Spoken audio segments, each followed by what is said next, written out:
Hi, today I'm happy to announce that we'll be starting a new topic. We'll study how to handle the positions with a rook versus two minor pieces, or instead with two minor pieces versus a rook. And now I'd like to show you an example from the game of Mikhail Tal, where he managed to prove the advantage of one group of pieces versus the other, so to speak. I would not reveal yet uh, what happened in the game, what was the character of the game, and so on. And I think I can already present a small challenge to you. If you were black, how would you continue in this position? But first of all, I would urge you to try to evaluate the position yourself. What do you think? Who is better here and why?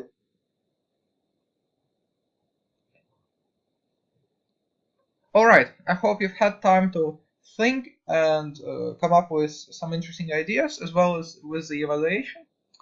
I think that even though it seems white has a pawn on c5, which is a passer, in fact this pawn is rather a headache for white rather than a strong passer, since it's blocked very firmly and it's never going anywhere.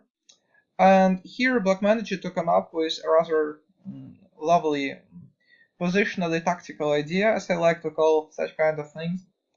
So how did black go? I hope you found it. Black went knight to b4. What's the idea? The pawn on a2 is attacked. After bishop to a8, some forcing variation will start, which we'll see very shortly. But if white goes simply bishop to b1, black would be able to benefit from the weakness of the pawn on c5 and just collect it with the move knight a6. And of course, with an extra pawn, black's advantage would be beyond any reasonable doubt. So white took on a8, and now black didn't capture black. Instead, black took on a2. The bishop is hanging, so white had to retreat. Knight c3, rook c3, rook c5. And this is a very interesting transformation, which I think is a very good way for us to start analyzing such type of positions. I'll record several more videos devoted to this topic. The point is that after taking, even though of course white can avoid getting mated via the first rank, you can just make any moves hg3, but the problem is this pawn will keep rolling, and ultimately I believe white will have to give up a piece for that pawn, when of course black would just win with an extra exchange and a pawn on the king side. So here white tried to keep the rooks with rook e3, but then just rook to c1, knight to e1. Once again, rook to e1 would just lead to the same kind of scenario. And now rook to d8, king to f1, rook to d2. Black's pieces are incredibly active, and he even has some small material advantage, 2 pawns and a rook for 2 minor pieces. So of course he should be winning here. White went rook to e2. And here comes a pretty interesting moment. I think that actually 2 solutions are possible. To be honest, I would have simply traded, and after taking I would just start rolling my pawn. The point being that even if the king manages to come there and even somehow captures this pawn, the white pieces would have to get so distracted that black would simply use his rook to pick all the kingside pawns, and he would win easily. However, Tal came up with another solution. He thought that since his pieces are incredibly active, he could try to get even more, and he went rook to d4, bishop to f3, and now rook to b4. The point being that now we go rook to b1, so that the white pieces are never able to untangle. The rook would be stuck on e2, defending the knight, and then the a-pawn would just start rolling, and there would be no stopping, of course. So white tried rook to c2, takes, rook to b2, bishop to d1 and a5, king to e2, a4, and king to d3. White could have also tried something like king to d2, which doesn't, to be honest, make that much of a difference. Say a3, king c1, rook b3, knight a1. Yeah, white did manage to block the pawn, but after something like rook to b5, the point is that the white pieces are never able to capture that pawn. And since they are so distracted, black will simply start advancing his pawns on the king side, as well as advance his king to the center, all the way up. And since he has plenty of ideas how to improve his position, he should be able to win rather effortlessly.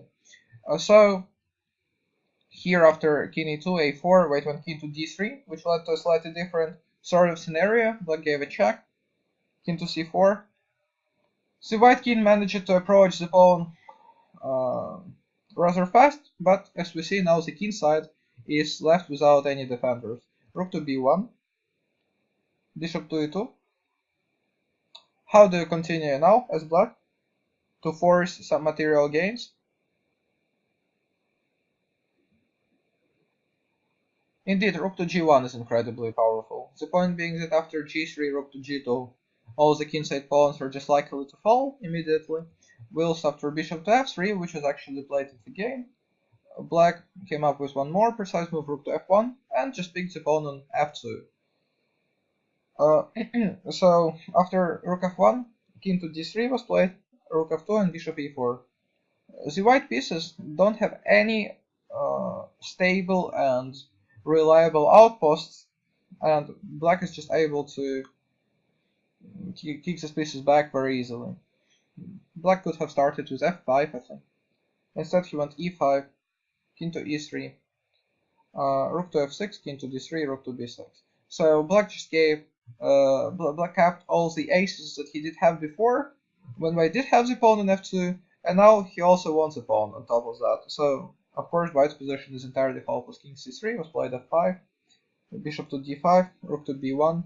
Now the problem is that e4 is coming followed by something like rook to g1, so all these pawns are likely to just fall more or less instantly, and white just decided to call it a day here, which I think is rather reasonable.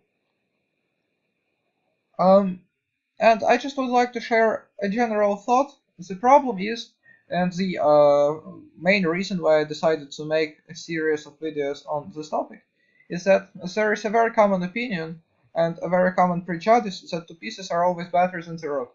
And for instance, when we sacrifice an exchange, or very often we tend to think of it as of something relatively simple, relatively obvious, and just as of something that shows a high class of a player, when he understands that a bishop, for instance, or a knight can be more powerful than the rook.